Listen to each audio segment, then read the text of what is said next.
अस्सलाम वालेकुम dear learners. इस वीडियो के अंदर हम चैप्टर नंबर 12 ज्योमेट्रिकल ऑप्टिक्स के न्यूमेरिकल को सॉल्व करेंगे। इस चैप्टर में बेसिकली 5 टॉपिक्स हैं हमारे पास जो कि न्यूमेरिकल्स में यूज़ किए जाएंगे।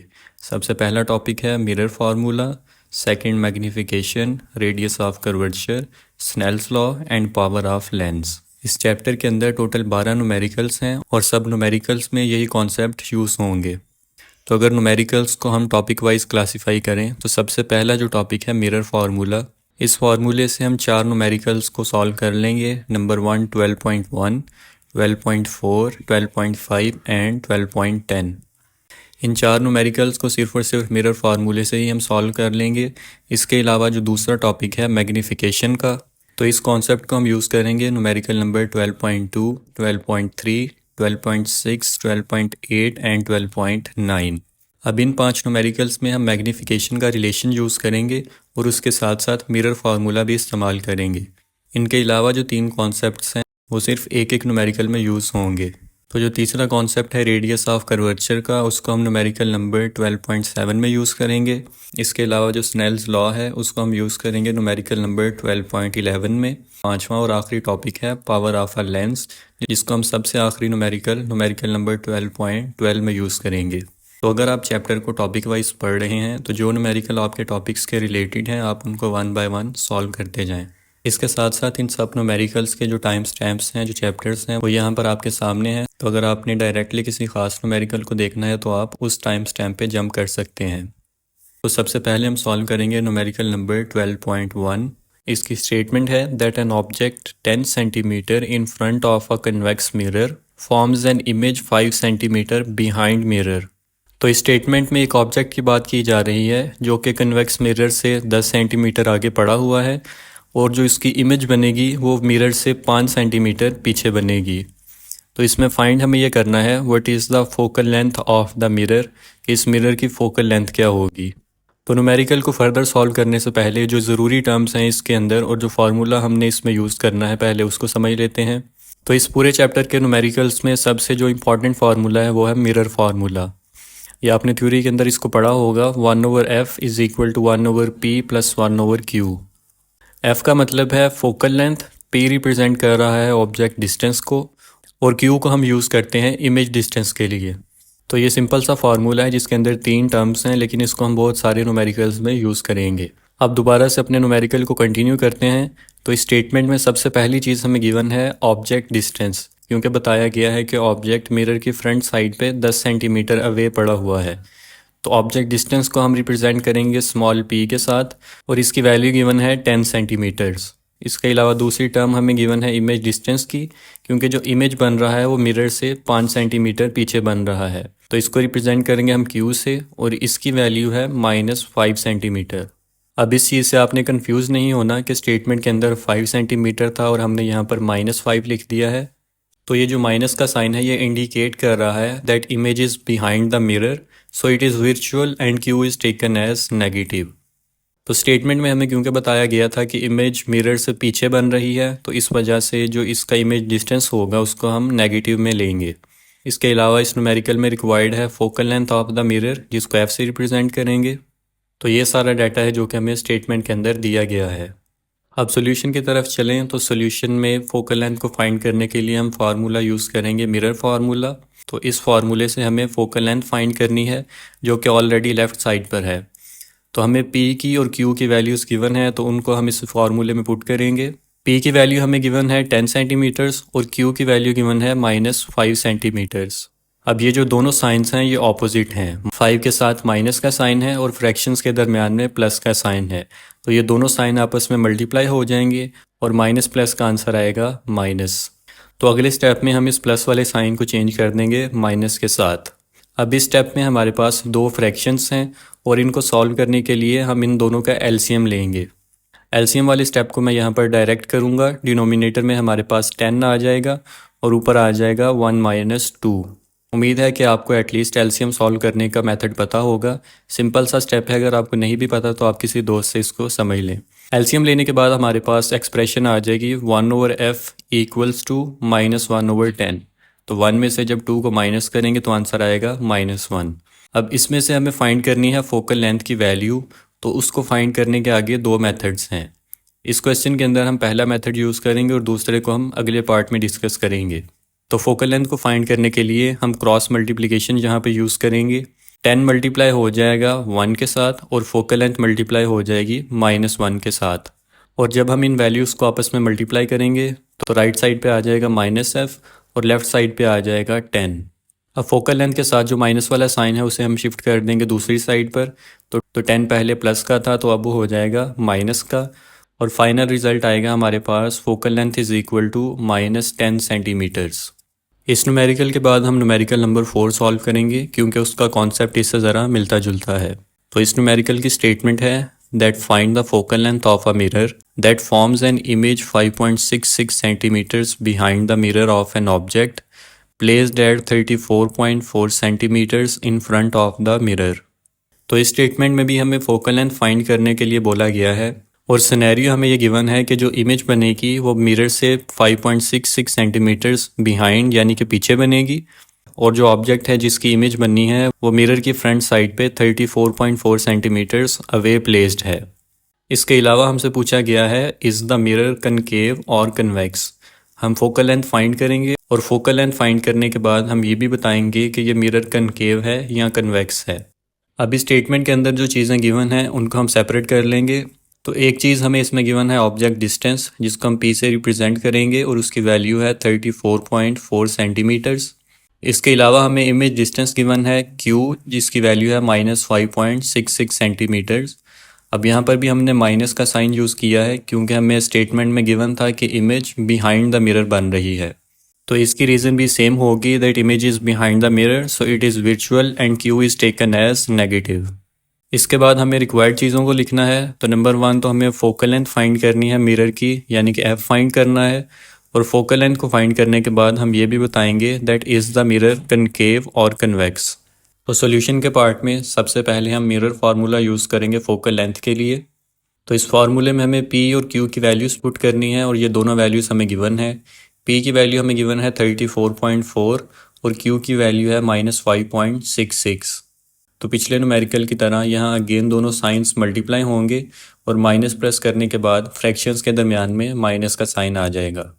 इसके बाद इन दोनों फ्रैक्शंस को सॉल्व करने के लिए हम एलसीएम लेंगे, और क्योंकि ये वैल्यूज़ डेसिमल में है तो इनको हम अलग से फैक्टराइज करके एलसीएम नहीं ले सकते, तो ये दोनों डिनोमिनेटर्स आपस में मल्टीप्लाई हो जाएंगे और इस फ्रैक्शन के ऊपर पहले 5.66 आएगा, फिर माइनस, फिर उसके बाद आएगा 34.4। अब पहले हम इन दोनों वैल्यूज़ को माइनस करेंगे। 5.66 माइनस 34.4, इसका आंसर आया है -28.75। इसके बाद अगर हम इन दोनों वैल्यूज़ को मल्टीप्लाई करें 34.4 मल्टीप्लाई बाय 5.66, तो मल्टीप्लिकेशन का रिज़ल्ट है 194.7। तो एलसीएम को सॉल्व करने के बाद फ्रैक्शन आ जाएगी 1/f is equal to 28.74 over 194.7, और जो 28 के साथ माइनस है उसको हम फ्रैक्शन के साथ ही लिखेंगे। अब पिछले न्यूमेरिकल में हमने इसको सॉल्व करने के लिए क्रॉस मल्टीप्लिकेशन की थी। अगर आपके लिए वो इजी है तो आप उससे भी यूज़ कर सकते हैं, लेकिन उससे भी आसान मेथड है that taking reciprocal on both sides. तो रेसिप्रोकल से होगा ये कि जो फोकल लेंथ डिनोमिनेटर में है वो ऊपर चली जाएगी और इसी तरह से जो 28 वाली वैल्यू है वो नीचे जाएगी और 194 वाली वैल्यू ऊपर आ जाएगी। तो रेसिप्रोकल का मतलब ही यही है कि जो वैल्यूज़ नीचे हों उनको ऊपर शिफ्ट कर दें और जो ऊपर वाली हों उनको नीचे ले आएँ। तो इसके अगले स्टेप में आ जाएगी focal length is equal to -194.7 over 28.74। अब इन दोनों वैल्यूज़ को हम डिवाइड कर देंगे 194.7 ओवर 28.74, और तो फोकल लेंथ हमारे पास आ गई है -6.77 सेंटीमीटर्स। माइनस जो फ्रैक्शन के साथ था उसको हम आंसर में भी लिखेंगे। इसके बाद अगर रिजल्ट्स की बात करें तो जो हमने फोकल लेंथ फाइंड की है उसके साथ साइन है माइनस का। अब आपकी बुक के ऊपर एक टेबल गिवन है जहां पर क्वांटिटीज़ पॉजिटिव और नेगेटिव के 3 कॉलम्स हैं। इस टेबल के अकॉर्डिंग अगर फोकल लेंथ हमारे पास नेगेटिव में होगी तो वो मिरर होगा कन्वेक्स मिरर। तो सेकंड पार्ट का आप आंसर लिखेंगे that the negative sign of focal length shows that the mirror is convex mirror. इसके बाद हम चलते हैं न्यूमेरिकल नंबर 12.5 की तरफ।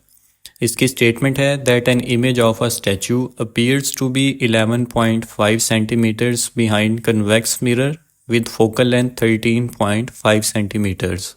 अब इसमें सिनेरियो गिवन है कि एक स्टैचू की जो इमेज है that appears to be behind convex mirror, ये इमेज मिरर के 11.5 सेंटीमीटर्स पीछे बन रही है विद फोकल लेंथ 13.5 सेंटीमीटर्स, और मिरर की फोकल लेंथ हमें गिवन है 13.5 सेंटीमीटर्स। इसके अलावा स्टेटमेंट में पूछा गया है that find the distance from the statue to the mirror. तो इस न्यूमेरिकल में हम फाइंड करेंगे कि स्टैचू का और मिरर का जो डिस्टेंस है वो कितना है। तो सबसे पहले स्टेटमेंट की गिवन चीज़ों को लिखेंगे। तो स्टेटमेंट में हमें दो चीज़ें गिवन है, एक तो फोकल लेंथ गिवन है जिसकी वैल्यू है -13.5 सेंटीमीटर्स, और दूसरी वैल्यू हमें गिवन है इमेज डिस्टेंस की जिसको हम क्यू से रिप्रेजेंट करेंगे और इसकी वैल्यू है -11.5 सेंटीमीटर्स। अब क्यू के साथ माइनस इसलिए लगा है कि इमेज कन्वेक्स मिरर के पीछे बन रही है, और फोकल लेंथ के साथ भी हमने साइन माइनस का यूज़ किया है, ये स्टेटमेंट के अंदर साइन माइनस का नहीं है। इसकी भी रीज़न अभी पिछले न्यूमेरिकल में हमने डिस्कस की है कि कन्वेक्स मिरर के अंदर जो फोकल लेंथ होगी वो नेगेटिव होगी, तो इस फैक्ट की वजह से हम यहाँ पर फोकल लेंथ को भी नेगेटिव ही यूज़ करेंगे। इसके अलावा हमें रिक्वायर्ड है कि स्टैचू और मिरर के दरमियान कितना डिस्टेंस है, तो ये बेसिकली हम फाइंड करेंगे ऑब्जेक्ट डिस्टेंस जिसको कि हम पी से रिप्रेजेंट करते हैं। तो सॉल्यूशन में हम फार्मूला अगेन मिरर फार्मूला ही यूज़ करेंगे, लेकिन इसको यूज़ करने का तरीका थोड़ा सा डिफरेंट होगा।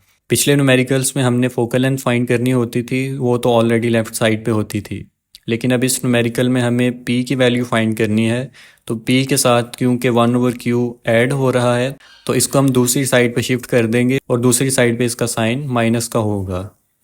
तो अब नई इक्वेशन है that 1/f minus 1/q is equal to 1/p। अब इस इक्वेशन को हम यूज़ करेंगे इस न्यूमेरिकल के अंदर। अब 1/p क्योंकि राइट साइड पे है तो हम दोनों साइड्स को शफल कर देंगे ताकि 1/p लेफ्ट साइड पे आ जाए। अब इस इक्वेशन के अंदर हम फोकल लेंथ की और इमेज डिस्टेंस की वैल्यूज़ को पुट करेंगे।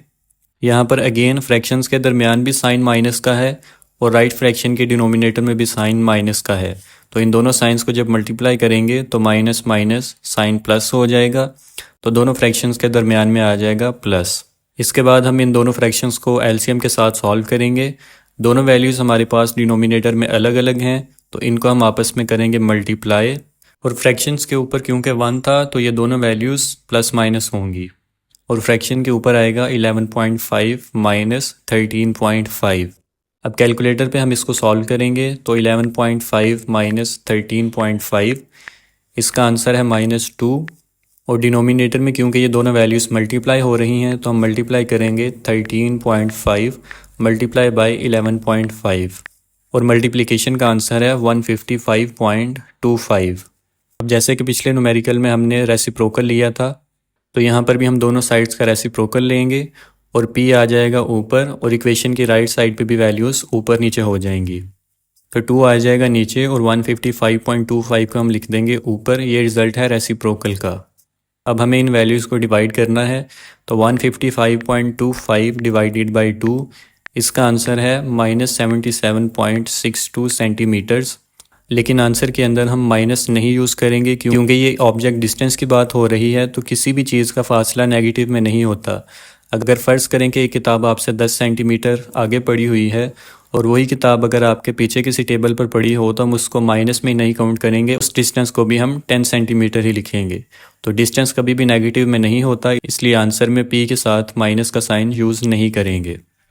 इसके बाद इसी टॉपिक से मिलता जुलता न्यूमेरिकल है, न्यूमेरिकल नंबर 12.10। इसकी स्टेटमेंट है that a convex lens of focal length 6 centimetres is to be use to form a virtual image 3 times the size of the object. अब इस न्यूमेरिकल की स्टेटमेंट थोड़ी सी कंफ्यूजिंग है, तो इसको आपने ज़रा तवज्जो से समझना है। इसमें बताया जा रहा है कि एक कन्वेक्स लेंस की फोकल लेंथ है 6 सेंटीमीटर्स और इससे एक विर्चुअल इमेज बनाई जा रही है जो कि अपने ऑब्जेक्ट के साइज से 3 टाइम्स बड़ी है। इसके अलावा स्टेटमेंट में पूछा जा रहा है that where must the lens be placed, और हमें इस न्यूमेरिकल में ये फिगर आउट करना है कि लेंस को हम किस जगह पे प्लेस करेंगे। तो इसमें दो चीज़ें हमें गिवन है। सबसे पहले तो फोकल लेंथ गिवन है विच इज़ 6 सेंटीमीटर्स। दूसरी चीज़ हमें distance of the image given है which is q and it is equal to -3p। Minus लिखने की रीज़न ये है कि जो इमेज बन रही है वो वर्चुअल है, और p यहाँ पे रिप्रेजेंट कर रहा है साइज़ ऑफ द ऑब्जेक्ट को, क्योंकि स्टेटमेंट में बताया गया था कि जो इमेज बनेगी वो ऑब्जेक्ट के साइज़ से 3 टाइम्स बड़ी होगी। इसके अलावा हमें रिक्वायर्ड है डिस्टेंस ऑफ द ऑब्जेक्ट, जिसको हम p से रिप्रेजेंट करेंगे। सॉल्यूशन के लिए फार्मूला हम सेम ही यूज़ करेंगे, मिरर फार्मूला। और इस न्यूमेरिकल में यहाँ पर कोई चेंजिंग करने की ज़रूरत नहीं है, हम डायरेक्टली गिवन वैल्यूज़ को पुट करेंगे। फोकल लेंथ की वैल्यू गिवन है हमें 6, और p को हमें क्योंकि फाइंड करना है तो p एज इट इज़ आएगा, और q की वैल्यू हमें गिवन है -3p। अब डिनोमिनेटर में साइन माइनस का है और दरमियान में हमारे पास साइन प्लस का है, तो जब दोनों साइंस को मल्टीप्लाई करेंगे तो माइनस प्लस माइनस हो जाएंगे। तो नई एक्सप्रेशन आ जाएगी 1/6 is equal to 1/p minus 1/3p। अब राइट साइड पर दो फ्रैक्शंस हैं, तो इन दोनों का हम एलसीएम ले लेंगे। डिनोमिनेटर में वैल्यू आ जाएगी 3p और ऊपर दो वैल्यूज़ आ जाएंगी 3 - 1। 3 में से जब 1 को माइनस करेंगे तो आंसर आएगा 2। तो नई इक्वेशन में राइट साइड पे आ जाएगा 2/3p। एलसीएम के बाद अब क्योंकि दोनों साइड्स पे फ्रैक्शंस हैं, अब इन दोनों साइड्स की फ्रैक्शंस को सॉल्व करने के लिए हम क्रॉस मल्टीप्लिकेशन को यूज़ करेंगे। इस न्यूमेरिकल में रेसिप्रोकल लेने से चीज़ें सॉल्व नहीं होंगी, तो हम क्रॉस मल्टीप्लिकेशन करेंगे। तो 3p को 1 से मल्टीप्लाई करने से 3p ही आएगा, और 6 को 2 से मल्टीप्लाई करेंगे तो राइट साइड पे आ जाएगा 12। तो नई एक्सप्रेशन है 3p इज़ इक्वल टू 12। अब हमें क्योंकि p फाइंड करना है, तो 3 जो कि p के साथ मल्टीप्लाई हो रहा है उसको हम दूसरी साइड पे 12 के साथ डिवाइड कर देंगे, और 12 को 3 से डिवाइड करने के बाद हमारे पास p का फाइनल आंसर आएगा 4 सेंटीमीटर्स। इसके बाद जो दूसरे न्यूमेरिकल हैं वो मैग्नीफिकेशन वाले टॉपिक के रिलेटेड हैं, तो उनको हम नेक्स्ट वीडियो में कवर करेंगे। इस चैप्टर को बेसिकली 3 पार्ट्स में डिवाइड किया है। एक ये पार्ट है, इसके बाद सेकंड पार्ट में हम मैग्नीफिकेशन वाले न्यूमेरिकल्स करेंगे, और लास्ट पार्ट में जो 3 न्यूमेरिकल्स बच जाएंगे उनको हम कवर करेंगे। Thank you so much for watching and until next time, अल्लाह हाफिज़।